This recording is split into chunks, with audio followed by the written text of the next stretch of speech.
Imagine being so desperate that you'd marry a stranger in a courthouse on a Tuesday morning just to keep your mother breathing. Now imagine that stranger walking out of the building without looking back, leaving you with a ring, a last name, and the unsettling feeling that you just signed something far bigger than a marriage certificate. He's the kind of man who doesn't explain himself, doesn't apologize, and definitely doesn't get cornered. But today, he's about to be cornered in the worst possible way, and it's going to be unforgettable. The fluorescent lights of the Cook County Clerk's office hummed the way they always did, like tired insects too exhausted to leave.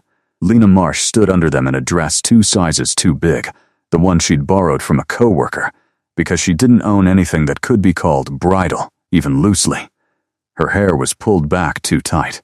Her hands were shaking too obviously, and the man standing across from her, the man whose name she'd learned only 40 minutes earlier, hadn't looked at her face once. He'd looked at his watch. He'd looked at the clerk. He'd looked at the door 3 separate times, like he was calculating exit routes. But not at her. Never at her. The clerk, a heavy-set woman with reading glasses perched on the end of her nose, cleared her throat. "Do you, Adrian Vosberg, take Lena Marsh to be your lawfully wedded wife?" Adrian's voice came back flat. 2 syllables. No pause. "I do." The clerk turned to Lena. "And do you?" Lena's mouth opened, and for one terrifying half-second, nothing came out. She could feel the weight of the $78,000 sitting in the envelope tucked against her ribs, the cashier's check that would clear by Thursday. The check that would pay for the experimental clinical trial in Houston that her mother's oncologist had said was the only thing left. The only thing. The only road that didn't end in a hospice bed by Christmas. She could feel her mother's last words from that morning. "Don't do anything stupid for me, baby." And here she was, doing something so stupid she could barely process it, marrying a man whose handshake had been the second physical contact they'd ever had. "I do," she said. Her voice didn't sound like hers. The clerk smiled the practiced smile of someone who had stamped 1,000 marriages and watched at least half of them dissolve. She slid the certificate across the counter. "Congratulations." Adrian signed it without reading. He passed the pen to Lena. Their fingers touched for the first time. His were cold, dry, and absolutely steady. Hers left a damp print on the plastic barrel. He didn't kiss her. He didn't smile. He turned to his lawyer, a thin man in a charcoal suit who had been hovering by the wall like he wished he were anywhere else, and said 3 words. "Send the wire." Then he walked out. The door swung shut behind him with the soft mechanical hiss of a building that didn't care about anybody's wedding day. Lena stood there, holding her copy of the marriage certificate and staring at the ink, still wet, still smelling faintly of chemicals. Mrs. Vosberg. The clerk had already moved on to the next couple, a giggling pair in matching denim jackets who actually looked at each other. Lena tucked the certificate into her coat and walked outside into the kind of Chicago wind that didn't care what kind of morning you were having. She had what she needed. That was the whole point. She had the money. She had the signature. She had 18 months, the contract specified, of pretending to be married to a man she didn't know, after which they would file a quiet divorce in a different state and never speak again. That was the deal. Clean. Surgical. Bloodless. So why did she feel like she'd just stepped onto the wrong train and the doors had already closed? She took the bus to St. Bridget's Hospital because she couldn't afford the rideshare even now, even with $78,000 promised by Thursday. Old habits don't die when fortunes change. They just sit there, waiting to embarrass you. The hospital smelled the way hospitals always smell, like antiseptic trying to hide something sadder underneath. Her mother was in room 411. Maggie Marsh, 51 years old, stage 3 pancreatic cancer that had been stage 2 6 months ago and would be stage 4 6 months from now if Houston didn't work. Her mother was asleep when Lena came in, her hand curled around the edge of the thin hospital blanket, the way she used to curl her hand around Lena's when Lena was 8 and afraid of thunderstorms. Lena sat in the orange plastic chair and watched her mother breathe. In, out. In, out. Each one a small, expensive miracle. She thought about Adrian Vosberg's cold, dry fingers on the pen. She thought about how he hadn't looked at her. She thought about how, when the lawyer had first approached her at the diner 3 weeks ago, sliding a card across the formica with a face that said this was perfectly normal business, she had almost laughed in his face. A wealthy client requires a discreet legal marriage. 18 months. No cohabitation expected. No physical relationship. Compensation $78,000, paid upon signature. Non-disclosure agreement attached. She had laughed. Then she had cried. Then she had gone home and looked at her mother's medical bills and laughed again, only the second laugh wasn't really a laugh. It was the sound a person makes when the universe has stopped being subtle. She had called the number on the card the next morning. And now, here she was. A wife. To a stranger, with cold fingers, who didn't look at her face. Her mother stirred in the bed. Lena, honey.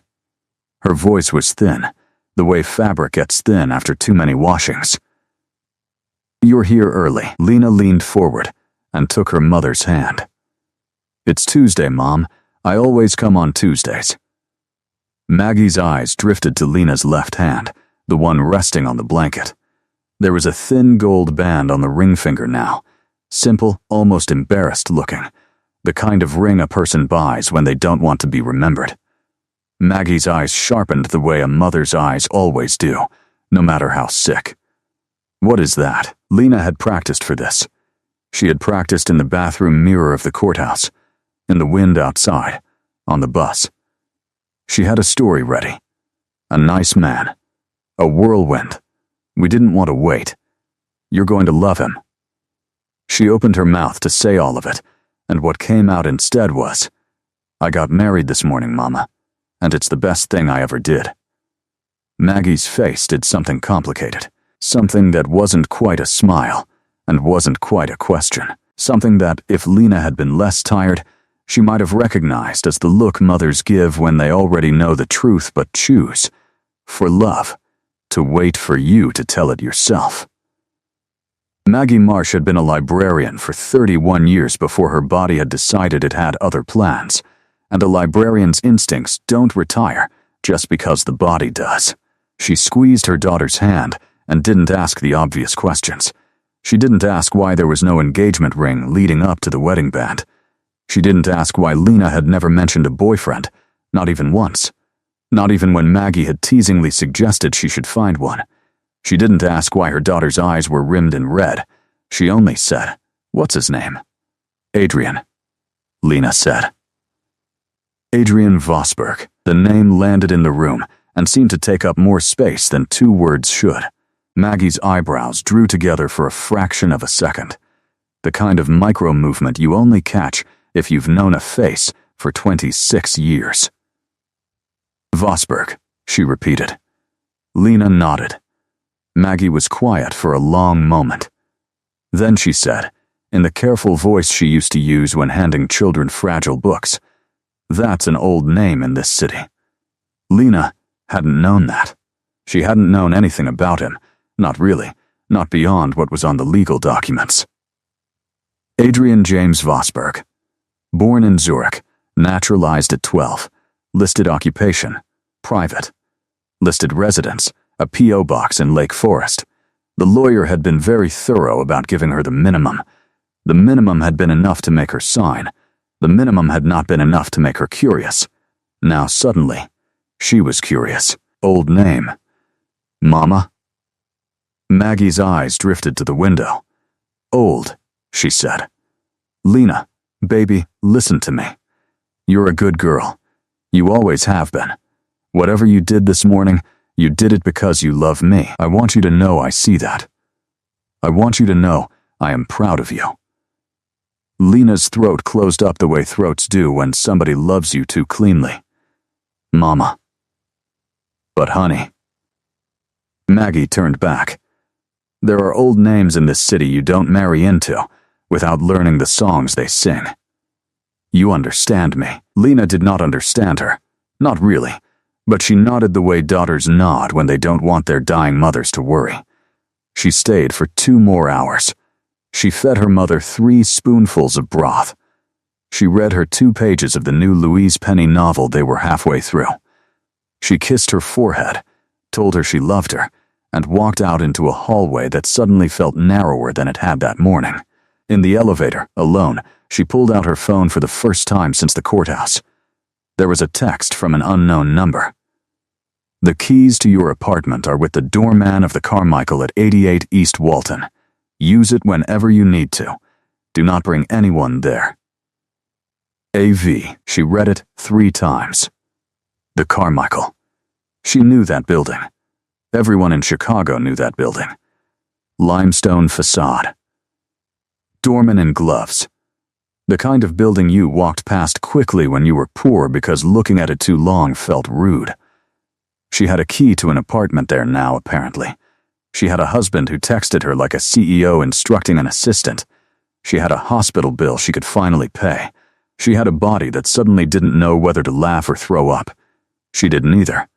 She took the bus home, because home was still the studio above the dry cleaner on West Diversey that she'd been renting for 4 years, and home was the only place she could think clearly. She climbed the 3 flights of stairs with her grocery bag knocking against her knee, unlocked her door, and sat down on the floor of her tiny kitchen, because the chair felt too far away.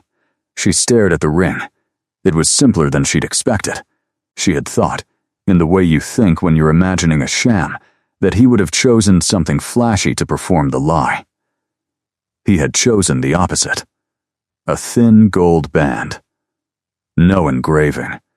The kind of ring a real wife of 40 years might wear, worn down to almost nothing by decades of dishes and weather. It felt heavier than it looked. Her phone buzzed again. The same number. There is a small reception tomorrow night. 8 o'clock. Address attached. Attendance required. Dress code, black tie. A car will collect you at 7. AV. Then a third text, 3 seconds later. There are clothes in the apartment closet for you. They will fit. Lena stared at the screen. Will fit. He had not asked her size. The lawyer had not asked her size. But he had clothes. That already fit.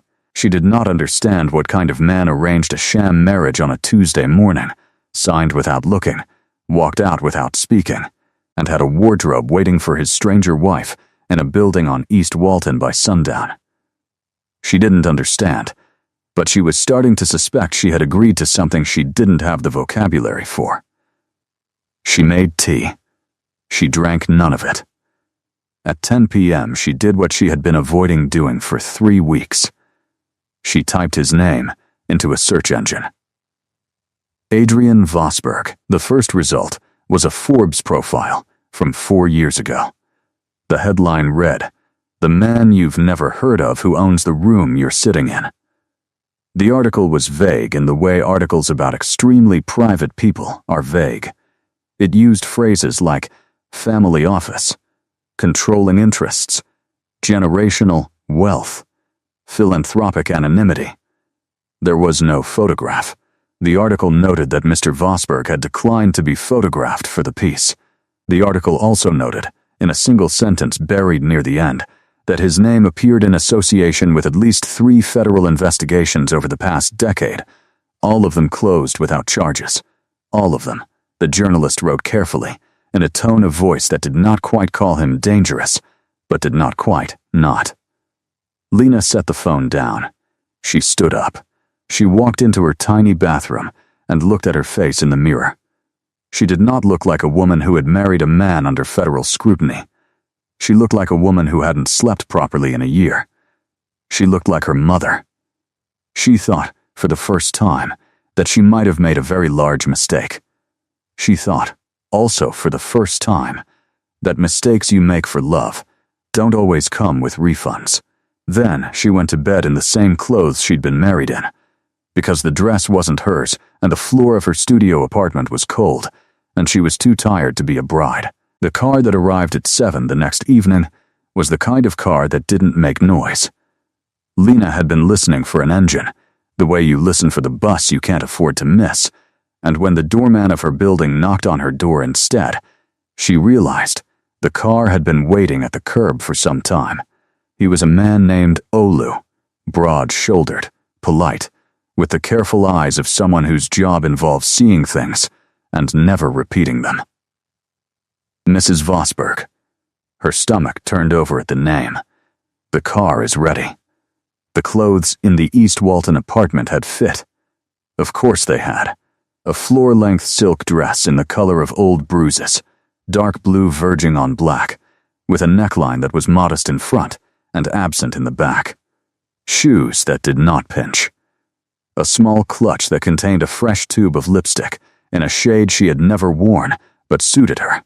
Lena had spent 40 minutes in front of the bathroom mirror in the East Walton apartment, which was bigger than her entire studio and had a marble counter that reflected her face like a still pond. She had put on the lipstick. She had wiped it off. She had put it on again. She had told her reflection, "You are doing this for Mama. You are doing this for Mama. You are doing this for Mama." It had not stopped her hands from trembling.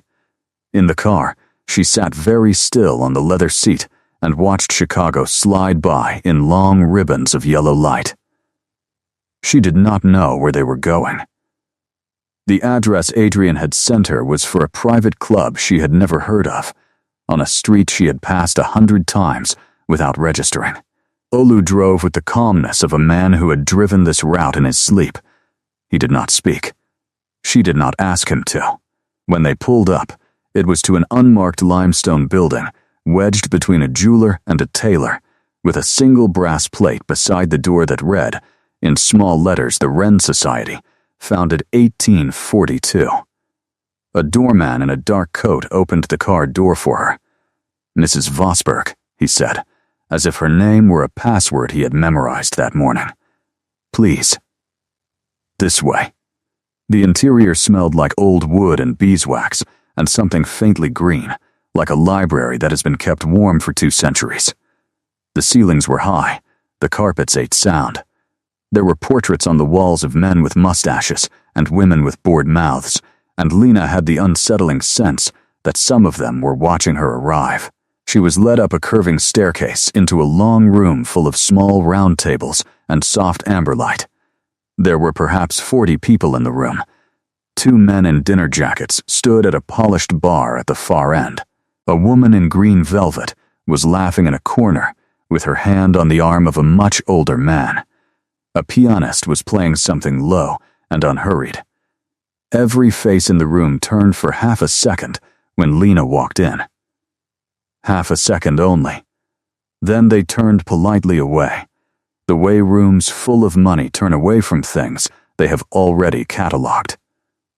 Adrian Vosberg stood by the window.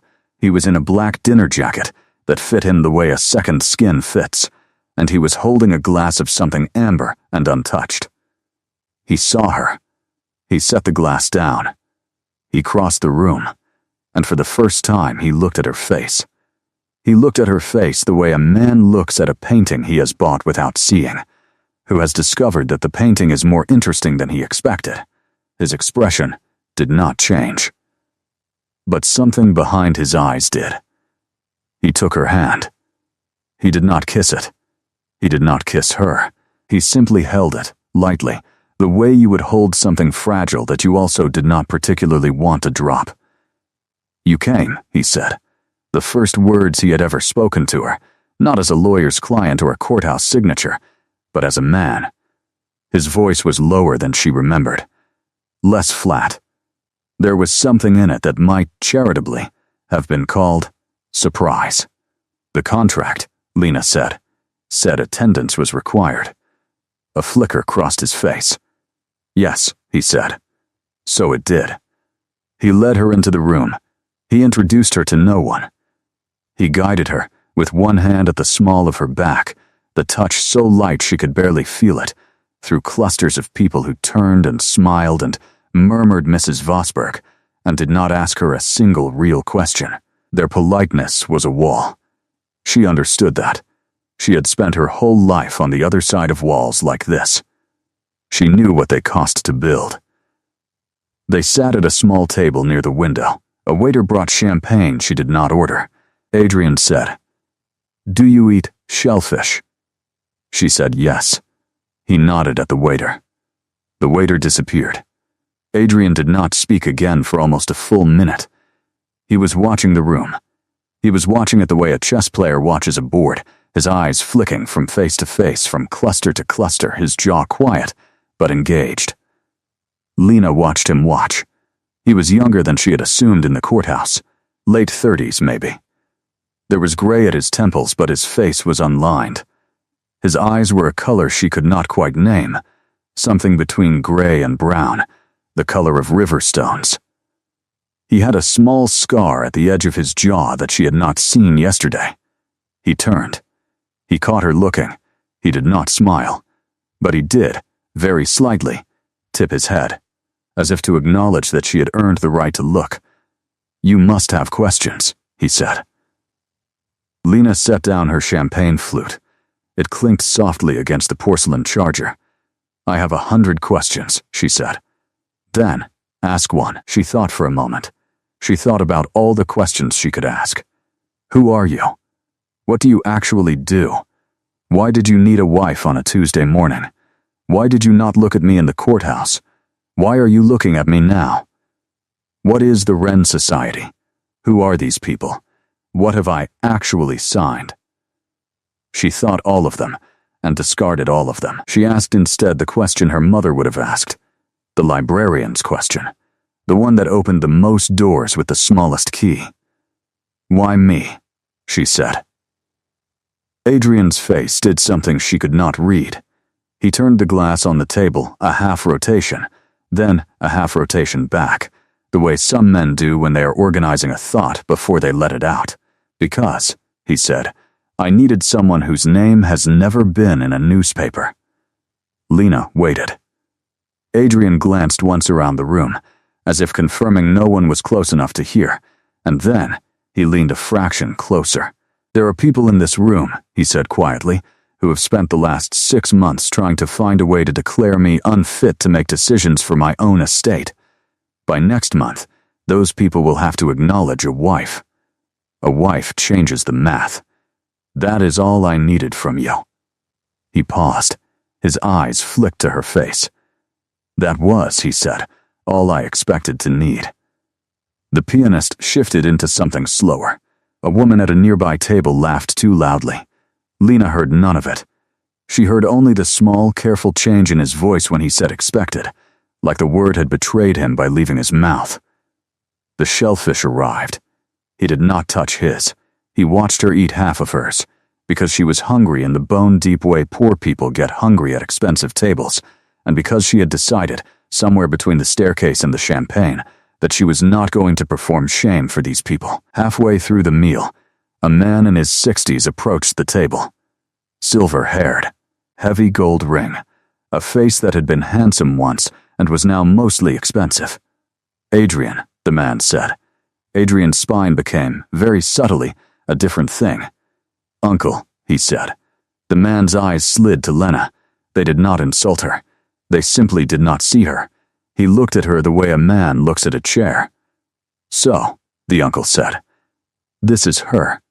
This is Mrs. Vosberg," Adrian said. The correction was so soft you could have missed it. The uncle did not miss it. His mouth pulled into a smile that did not involve his eyes. "Of course. Welcome to the family, my dear." He did not extend his hand. He turned back to Adrian. "The board meets Thursday. I assume you'll attend in person this time." "I will," Adrian said. "Good." The uncle looked at Lena once more. This time, the way a man looks at a chair he is considering buying. He nodded once, almost to himself, and walked away. Lena set her fork down. Her hand was steady. She was surprised by that. "Who?" she said. "Was that?" Adrian watched the uncles retreating back. "My father's brother," he said. "The man who, until very recently, expected to inherit everything I have." Lena absorbed that. "So I am the math," she said. Adrian turned to her again. "Yes, and he is the problem." "Yes." She nodded slowly. She picked up her champagne. She took a small, careful sip. Then she set it down and said the sentence that would, although neither of them knew it yet, be the one Adrian Vosberg remembered years later when he tried to identify the precise moment his life had changed direction. "Then," she said, "you should probably stop looking at me like I am a chair too." Adrian Vosberg, the man you have never heard of, who owns the room you are sitting in, blinked, and then, for the first time in the long, careful, locked life of him, in front of 40 witnesses who would later swear they had not seen it, Adrian Vosberg laughed. It was a short laugh, almost a cough. But it was real, and every head in the room, this time, turned for longer than half a second. By the time the car returned them to the Carmichael at nearly midnight, something had shifted. Lena could not have named it. Adrian, she suspected, would not have admitted it. But it sat between them on the leather seat like a third passenger, quiet and watchful, and not going anywhere. He walked her to the apartment door. He did not come in. He stood in the corridor in his dinner jacket with his hands in his pockets and said, "You handled yourself well tonight." Lena said, "I ate shrimp and didn't cry. That is not a high bar." The corner of his mouth moved. Not quite a smile, the ghost of one. He said, "There will be more of these." Lena said, "How many more?" Adrian said, "Until they believe us." Then he hesitated, which was a thing she would learn over the coming weeks that he almost never did. "Lena," he said. It was the first time he had said her name. It sounded strange in his mouth, as if he were trying on a coat that had hung in a closet for years. "Yes. If you ever feel you cannot continue," he said, "you tell me. Not the lawyer. Me." He turned and walked down the corridor, toward the elevator. He did not look back. She watched him go, because there was nothing else to look at. She went inside, took off the dress, hung it carefully because it was not hers, washed her face, and lay down in a bed the size of a small country. She did not sleep for a long time. She lay there thinking about a man who had called her a math problem, and then made it sound like an apology. She thought about her mother, sleeping 2 miles away with a tube in her arm, and a future that was finally, a future. She thought about the uncle's eyes. She thought about the way Adrian had laughed. She did not know it yet, but somewhere in the city, in a glass office on the 42nd floor of a building Adrian also owned, the uncle was on the phone with a private investigator. The investigator was being instructed to find out everything there was to find out about a woman named Lena Marsh of West Diversey Avenue. Her bank accounts, her medical history, her mother's medical history, her debts, her diary, if she kept one, her secrets, if she had any. The uncle was being very thorough. The uncle had a feeling. The uncle, unlike Adrian, had looked at her face in the Wren Society dining room and had seen, not a chair, but a key. The wrong kind of key. The kind that could open doors he had spent 6 months trying to lock. This was just the first hairline fracture in what would eventually become a complete shattering. Lena did not know it. Adrian did not know it. The pianist at the Wren Society was still playing somewhere across town, his fingers tired now, his back stiff, and a Tuesday wedding that had been designed to be the most boring legal transaction of the year was beginning, very quietly, to misbehave. 3 weeks passed in the strange new rhythm of Lena Marsh's life. Mornings at the hospital with her mother, whose color was already miraculously improving, whose appetite had returned in small, hopeful bites of Jell-O and toast, whose oncologist had used the word responsive for the first time in 8 months. Afternoons in the East Walton apartment that she had stopped pretending she did not live in. Evenings. Sometimes. At events. A foundation gala. A private dinner at a steakhouse where every table was a closed circuit of money. A reception in a museum after hours, where the security guard stood at parade rest, and Lena was permitted to touch a Vermeer with the back of her hand because she was a Vosburg now, and the rules curved themselves politely around that fact. She had learned, in 3 weeks, several things she had not known before. She had learned that Adrian did not drink alcohol. Not really. That the amber glasses were always props, and that he held them mostly so that no one would ask why he was not holding one. She had learned that he ate breakfast at 5:30 in the morning, alone, always, and that he read 3 newspapers in the original languages of their countries. She had learned that he had a younger sister named Greta, who lived in Brussels, and called him every Sunday at 3 p.m., and that he never missed those calls, not for any reason, not even once, when a senator had been waiting on the other line. She had learned that he had a soft spot for terrible American diner coffee, the burnt kind, and that he kept a list, on a small index card in his desk drawer, of every diner in Greater Chicago that he intended to try. She had learned, also, that he watched her. Not the way the uncle watched her, which was a watching designed to find a use. Adrian watched her the way a person watches something they have not yet figured out how to handle, the way you watch a sound in a house you thought was empty. He did not flirt with her. He did not touch her except by accident, and when he did, the accident corrected itself quickly. But he listened when she spoke. He listened with his whole face, which she came to realize was very rare in rooms like the ones he lived in. She had begun, in turn, to listen for him. The sound of his footsteps in the corridor of the Carmichael was particular, even light. He always knocked twice before entering, even though the apartment was technically his. She had begun to find herself disappointed, around 8 in the evening, if he did not. They had not slept together. They had not kissed. They had not done anything, by any honest accounting, that married people do. The contract, on this point, was specific. And yet, on the 3rd Sunday, she came back to the apartment from the hospital and found him in the kitchen. He was, of all things, attempting to fry an egg. He was doing it badly. The pan was too hot. The butter was smoking.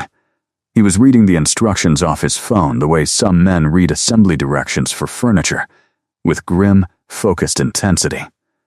She stood in the doorway and watched him for almost a minute before he noticed. When he did, his ears went red. It was the first imperfection she had ever seen him display. It was, she realized later, also the moment she stopped being able to remember what his cold, dry fingers had felt like in the courthouse, because by then, his hands had become something else in her mind. They had become hands that burned themselves on a pan trying to make her breakfast at 4 in the afternoon. "I thought," he said, "you might be hungry." Lena set down her bag. She walked over. She turned off the burner. She slid the ruined egg into the trash and said, "Move." He moved. She made them both eggs. He sat at the marble island, with the focused humility of a man who had not been told no by another human being in 9 years, and was finding the experience interesting. He ate the egg. He said, "This is better than the one I made." Lena said, "That is a low bar, too." He almost smiled again. He was almost smiling, she had begun to notice. Quite often now. The almost was the whole charm of it. A full smile would have ruined it. After they ate, he stood at the window with his hands in his pockets and looked out at the lake, and he said, without turning, "My mother died when I was 12. It was the first piece of information about himself he had ever volunteered. Lena did not breathe for a second, because she understood, in the way you understand without being told, that something was being handed to her that she was not supposed to drop. "I am sorry," she said. He nodded. He kept his back to her. "She had a long illness," he said. "We had money for any treatment in the world. None of them worked. My father, after, He became. He paused. He became a man who needed everything around him to be controllable. Lena said, "Ah." Adrian said, "Yes, ah." He turned back from the window. He looked at her. He said, "Your mother is improving." Lena's chest went tight. He had not asked her about her mother in 3 weeks. She had not been sure he knew anything. He knew everything. "Yes," she said. "The Houston Protocol." He nodded again. "They told me the early indicators were strong." She did not ask who they were. She did not need to. He had been receiving reports. He had been receiving reports because he wanted to know. Because he wanted, possibly, to be useful. Because somewhere, between a courthouse signature and an egg in a smoking pan, Adrian Vosberg had begun, against his own contract and his own habit and his own family, to care. Then his phone rang. He looked at it. The almost smile vanished. He picked up. He said 2 words in a language Lena did not recognize, then a third in English. "Where?" He listened. He hung up. He turned to Lena. "There is a problem," he said. She heard the change in his voice. The flatness of the courthouse was back. The cold, dry fingers were back. "What kind of problem?" she said. He said, "Your mother had a visitor at the hospital today. A man." He told the nurses he was a family friend. He took photographs of her chart. He left a card with my uncle's lawyer's number on the back. Lena's hand found the edge of the marble counter and did not let go. Adrian said, "Get your coat." The car was already waiting downstairs when they reached the lobby, because Olu was the kind of man whose phone rang once and whose car was ready before the second ring. Adrian did not speak in the elevator. He did not speak in the car. He sat beside Lena in the back seat, with one hand resting on his knee, and the other resting, very lightly, an inch from hers on the leather seat. Not touching. Inch away. The space between his fingers and hers felt like the loudest thing in the car. They reached St. Bridget's in 11 minutes, which Lena, who had taken this route on a bus 100 times, would not have believed possible. Adrian walked into the hospital the way he walked into the Wren Society, with the quiet, terrible confidence of a man who had never been told he could not go where he was going. He did not stop at reception. The receptionist, a tired woman in scrubs, opened her mouth to challenge him, and then, without quite knowing why, closed it again. He took the stairs because the elevator was slow. Lena took them with him. They moved fast. Room 411 was at the end of the corridor, and outside, it stood a man Lena had never seen before, in a dark coat, with the unmistakable posture of someone whose job was to stand outside doors. Adrian had stationed him there. Adrian had stationed him there sometime in the last 20 minutes. The man nodded. "No one came in after," he said. Adrian nodded back. He pushed open the door. Maggie Marsh was awake. She was sitting up, propped against 3 pillows, drinking water through a straw. Her color was better than it had been in months. She looked at her daughter, then at the tall stranger behind her daughter, with the calm, unsurprised eyes of a librarian who had been expecting this particular book to walk in for some time. "Mama," Lena said. "I am all right, baby." Adrian stepped past Lena. He did something Lena would never forget. He crossed the room to her mother's bed, and he took Maggie Marsh's thin, papery hand in both of his, and he bowed his head over it for 1 short second, the way men used to bow over hands a long time ago in countries Lena had only read about. "Mrs. Marsh," he said. He did not say it like a stranger. He said it like a son. "I am sorry that anyone has frightened you today." Maggie looked up at him for a long moment. She said, "Adrian Vosberg." He said, "Yes, ma'am." She said, "You have your grandmother's mouth." Adrian's whole face changed. "You knew her," he said. Maggie smiled. The old, slow librarian smile. "I worked at the Newberry Library for 12 years before I married Lena's father," she said. "Your grandmother used to come in on Wednesdays. She read Russian poetry. She tipped the desk staff at Christmas with cash inside her own handwritten cards. She was the only patron I have ever loved. Adrian, for a fraction of a second, looked 12 years old. Then, he straightened. He said, "Did the man who came here today touch anything of yours?" Maggie said, "He took photographs of the chart at the foot of my bed. He told the nurse he was a cousin from Wisconsin." "I do not have cousins in Wisconsin. He left in a hurry."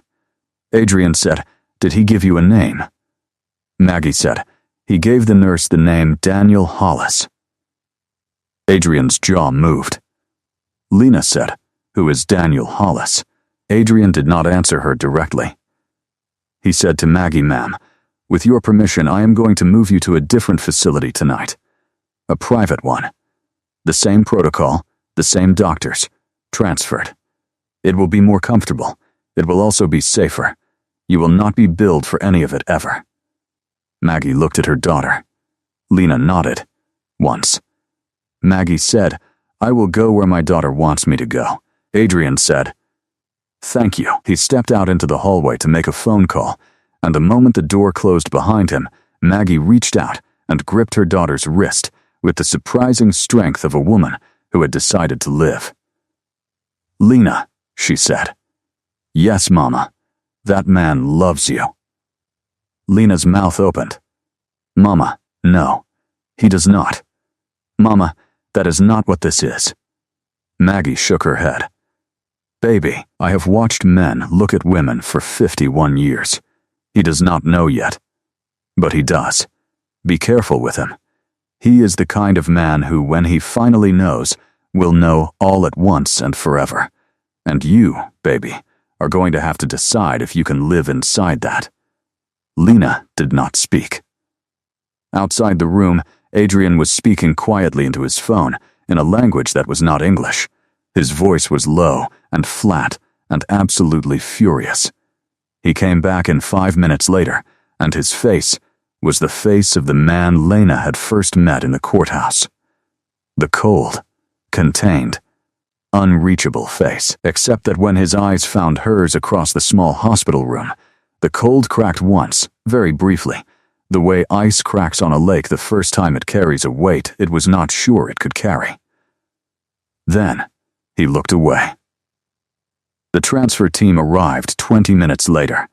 They moved Maggie with the gentle efficiency of people who had been paid extremely well to be gentle. By midnight, she was asleep in a sunlit private room in a facility Lena had not even known existed, with a security guard outside her door whose presence was so discreet you had to be told he was there to notice him. Adrian and Lena rode back to the Carmichael in silence. When the car stopped, Adrian did not get out. He turned to her. His voice was rough. "Lena," he said, "there is something I have not told you." She waited. He said, "My uncle is not just trying to take my estate. He is trying to take it because of what is in it. There are things I am responsible for that, if he controlled them, would hurt a great many people. He is willing to do almost anything to prove I am unstable. Until last month, I had no leverage against him. He thought I was alone. He thought a man alone could be broken." Lena said, "And then you got a wife." Adrian said, "And then I got a wife." He looked down at his own hands, which were not, she noticed, completely steady. "I did not," he said, "expect her to be you." Lena's heart did something it had not done in the courthouse, the Wren Society, or the museum. It moved. Adrian said, "I am telling you this, because tomorrow, my uncle will know who your mother is. He will know about Houston. He will know what I paid for. He will try to use it. He will try to make it look like I bought you." Lena said, "You did buy me." Adrian said, "No." He looked up. The cold, dry fingers in the courthouse, the cold, dry man with his amber prop glass at the Wren Society, looked at her. "I bought a signature," he said. "I did not buy you. There is a difference. I will not let him pretend there is not." Lena did not know what to say. She said, finally, the only thing she could think of, "Adrian, Yes. Come upstairs. I will make you eggs. He looked at her for a long moment. He said all right. He came upstairs. She made him eggs. They did not sleep together. They sat at the marble island in the kitchen at 1 a.m., with mismatched mugs of bad coffee, and he told her about his grandmother who had read Russian poetry on Wednesday afternoons, and she told him about her father who had died in a car accident when she was 9, and about her mother who had read her every book in the Newberry's children's section, and about the boy in 10th grade who had called her a charity case at a school dance, and how she had decided that night that she would never again pretend to be smaller than she was. Adrian listened with his whole face. At 3 a.m, he stood up to leave. At the door, he stopped. He turned. He said, Lena, yes, tomorrow is going to be ugly. I am sorry. She said, I have been through ugly. He said, not this kind. She said, then teach me. He almost smiled again. He said, all right. Then he left. She closed the door. She leaned her forehead against the wood.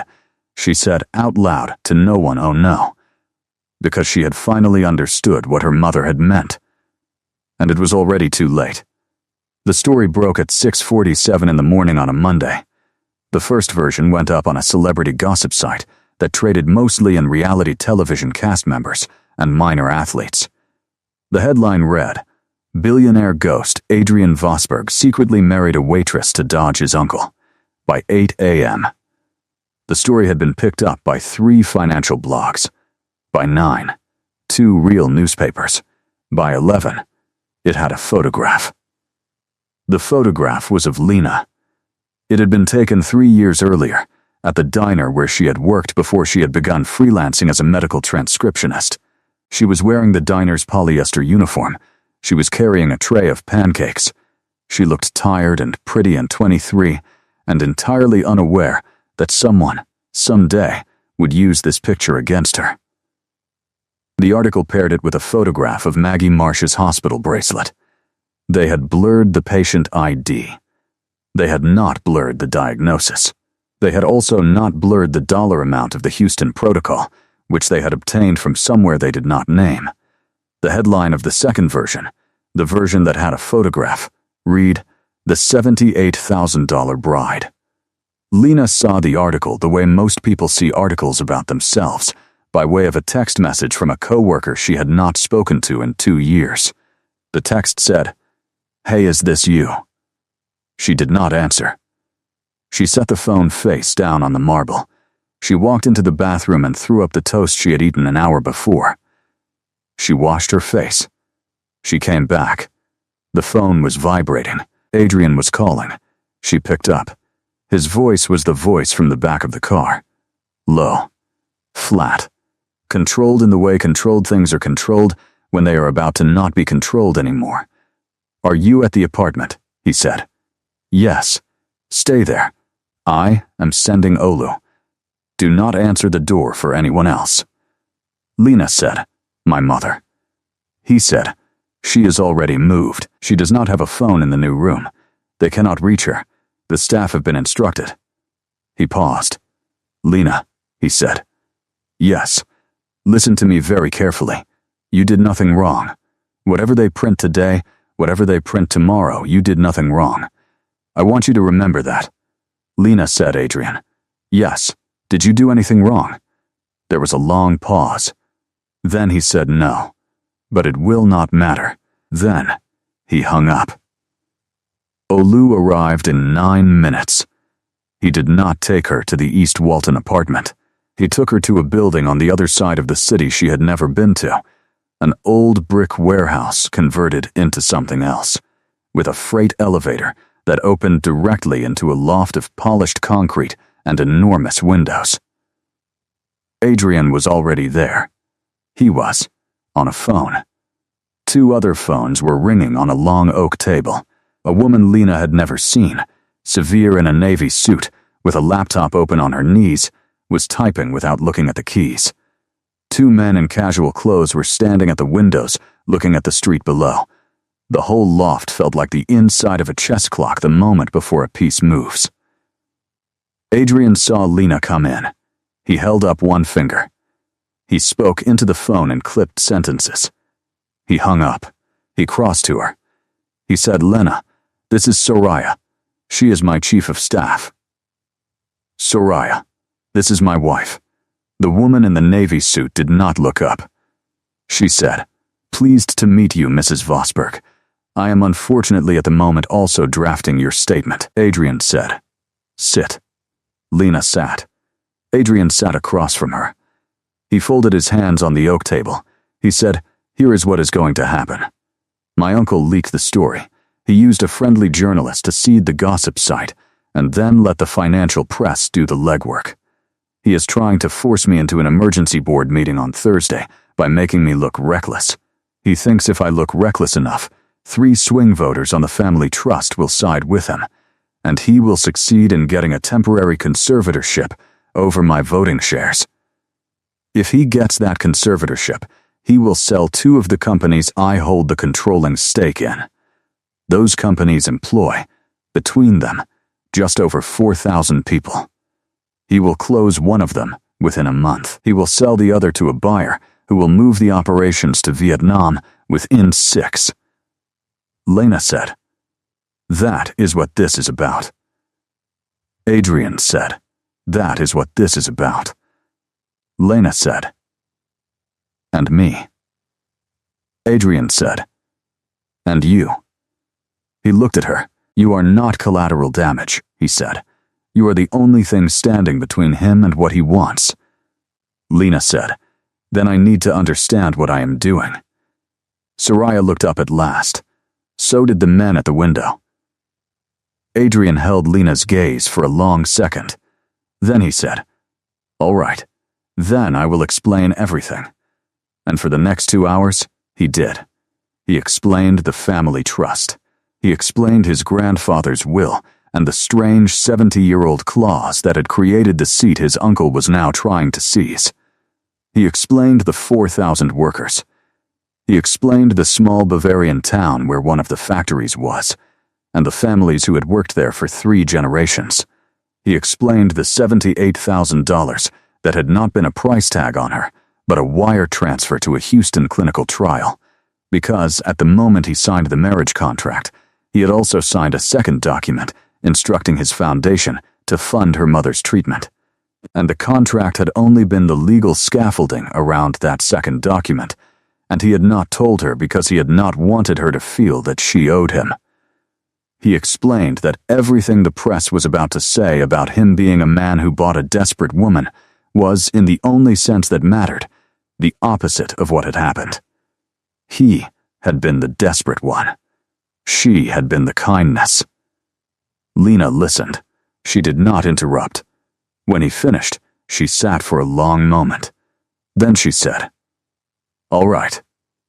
Then she said, "What do you need me to do?" Adrian said, "I need you to stand next to me at a press conference at 4 o'clock this afternoon, and I need you to tell the truth." Lena said, "The contract." Adrian said, "I will void the contract on camera. There will be no ENDA. There will be no 18-month clause. You will be free to leave whenever you choose, with full financial protection for your mother's care for the rest of her life regardless of where you go, and that will be on the record." Lena said, "And us?" He looked at her. He said, "That is not part of the press conference. That is between us." Lena said, "All right." Then, "Yes, I will stand next to you." Soraya started typing. The men at the window turned back to the street. Adrian's shoulders, almost imperceptibly, came down half an inch. They prepped her for an hour. They taught her 3 sentences. They taught her where to look. They taught her how not to react to questions designed to make her react. She listened. She practiced. At 3:45, she walked into a bathroom alone, looked at herself in the mirror in a navy blue dress Soraya had handed her, and said quietly, "You can do this. Mama is watching." Then, she went out and did it. The press conference was held in the lobby of the building Adrian's main holding company occupied, a marble cathedral of a room with the kind of acoustics that made every cough sound like an event. There were perhaps 60 reporters. There were 3 live cameras. There were a number of people standing along the back wall whom Lena slowly understood were not reporters at all, but lawyers. Both Adrian's and others. Adrian walked to the podium first. He did not bring notes. He stood for a second, surveying the room, and Lena, watching from the wing, realized he was doing what he always did, what he had done at the Wren Society, what he had done in the loft. He was reading the room before he gave it anything. He spoke for 90 seconds. He said his name. He said his wife's name. He said the words, secret marriage. And he said the words, medical emergency. And he said the words, my uncle, with no decoration around any of them. He said, "You have been told a story about me this morning. Most of it is wrong. The few parts that are right are wrong about what they mean. I am not going to ask you to take my word for any of it. I am going to ask my wife to come up here and tell you what happened, because she is the only person in this building today who has nothing to gain and nothing to hide." Then, he turned. He held out his hand. Lena walked across the marble. The cameras turned with her. 60 pairs of eyes turned with her, and she did not feel small. She felt, for the first time in her life, exactly her own size. She took his hand. His fingers were cold and dry. She squeezed them once. She let go. She stepped up to the microphone. She said, "My name is Lena Marsh. My mother has stage 3 pancreatic cancer. 6 weeks ago, a lawyer offered me $78,000 to enter a marriage of convenience with his client. I needed that money for my mother's treatment. I said yes. I did not know who Adrian Vosberg was. I did not ask. I did not care. I was trying to keep my mother alive. We were married on a Tuesday morning. He did not look at me. I did not look at him. We did not speak more than 30 words to each other that day. The room was completely silent. Lena said, "That was the deal we made. That was the deal we both signed. That deal is over, as of right now. We are voiding the contract. There is no Nenda. I am free to leave at any time. My mother's care will continue regardless. He is not going to control what happens to me. He never did. I want to tell you something else. In the 6 weeks since that Tuesday, I have come to know the man who married me. I have come to know that the day he signed our contract, he also signed an instruction to his foundation to pay for my mother's clinical trial in Houston, a trial that has now made my mother responsive to treatment for the first time in 8 months. He did not tell me that he had done that. I found out by accident. I found out because I started to pay attention to him, and the more I paid attention, the more I realized I had married someone who is, against his own best efforts, kind." She looked at Adrian. He was watching her with the face he saved for her, the face nobody else in the room had ever seen, the face that was not almost smiling and not almost anything, but only, openly, listening. Lena turned back to the cameras. She said, "You are going to write whatever you write today. I am not going to ask you not to. But I will tell you one thing as the only person in this story who started it as a stranger. I did not marry him for his money. I married him for my mother. I am staying with him for him. That is the truth. That is the only truth I have. Thank you." She stepped back. The room exploded. Hands went up. Microphones extended. Voices shouted her name and his. Adrian stepped to the podium one more time. He said 3 more sentences. He said, "The board of the family trust meets on Thursday. I will be there in person. Any attempt to characterize my marriage as evidence of instability will be met by my legal team with the full force of every piece of documentation we have, including timestamps, foundation records, and the testimony you just heard. That is all." He took Lena's hand. They walked out. They walked through the corridor of shouted questions, and they did not stop, and they did not turn, and they did not let go of each other's hands until the elevator doors closed behind them. The elevator descended. Lena was breathing too fast. Adrian said, "Look at me." She looked at him. He said, "You were extraordinary." She said, "I do not feel extraordinary." He said, "That is what extraordinary feels like from the inside." She laughed. It was a small, wet laugh. It came out before she could stop it. Adrian said, "Lena." "Yes. I am not going to say it in this elevator. I am going to say it tonight, when we are alone, when there are no cameras and no lawyers and no contracts. But I want you to know now, before tonight, that there will be a saying. There will be a saying very soon." Lena said, "Okay." Then she said, "Me too." Adrian closed his eyes for a fraction of a second, the way some men close their eyes when they have just been told that the test they were terrified of, the test they did not know how to study for, they had somehow, against all expectation, passed. 3 weeks later, the uncle resigned from the family trust. 3 weeks after that, the criminal investigation Adrian's legal team had quietly assembled was handed to the U.S. Attorney's Office.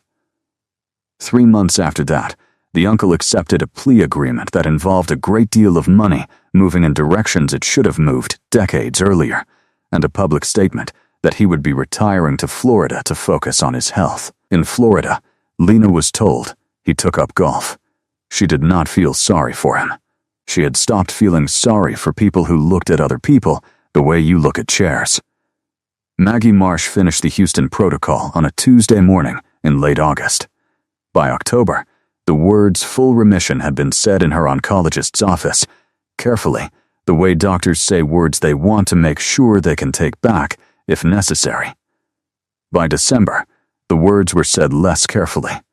By the following spring, Maggie was walking 3 miles a day along the lakefront with her daughter, in a coat Adrian had bought her without telling either of them, because, he had said later when caught, he had noticed her old one was thin at the elbows.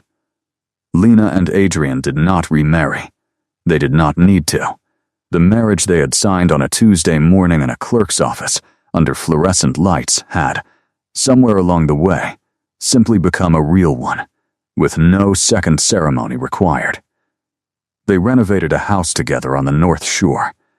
They argued, very badly, about paint colors. They argued, even worse, about a dog. They got the dog. They named her Newberry, because Maggie had laughed when they suggested it, and any joke that made Maggie laugh that long was a joke that became a name. Adrian was, it turned out, a man who burned eggs the rest of his life. He never quite learned. He kept trying. He kept reading the instructions off his phone with grim, focused intensity, and Lena kept turning off the burner, and somewhere in the 3rd year of their marriage Lena understood, watching him stand at a smoking pan in a kitchen that was theirs, that this was in fact the entire happiness. Not the gala, not the museum, not the private clubs founded in 1842. The eggs, the terrible, smoking eggs of a man who had finally learned that he was allowed to be bad at something in front of someone who would not leave him for it. She told him that once. She said, "Adrian, I think the eggs are the whole point." He said, "The eggs." She said, "The eggs." He thought about it. He said, "Then I am glad I never learned." He said it the way some men say "I love you," which is to say, he was saying "I love you," only in his language, which was the language of egg pans and warm coats and signatures on documents she was never supposed to find out about. Lena Marsh, who had once stood under fluorescent lights in a borrowed dress, who had married a stranger on a Tuesday morning to save her mother, who had stood at a podium in a marble lobby and told 60 cameras the truth, looked at her husband across a kitchen island in a house they had built together, and understood, finally, what her mother had meant in a hospital room a long time ago. He was the kind of man who, when he finally knew all at once and forever. And she had decided, somewhere between the courthouse and the eggs, that she could live inside that. She did. They did. for a very long time. And on the rare evenings when the wind off the lake was loud enough to rattle the old windows of their house, and Maggie was asleep in the guest room down the hall, and Newberry was snoring at their feet, Adrian would sometimes reach across the couch and take Lena's hand without saying anything at all, and his fingers, after all those years, were still slightly cold and slightly dry, and hers, after all those years, no longer trembled, and that was, in the end, the only ring either of them ever really needed.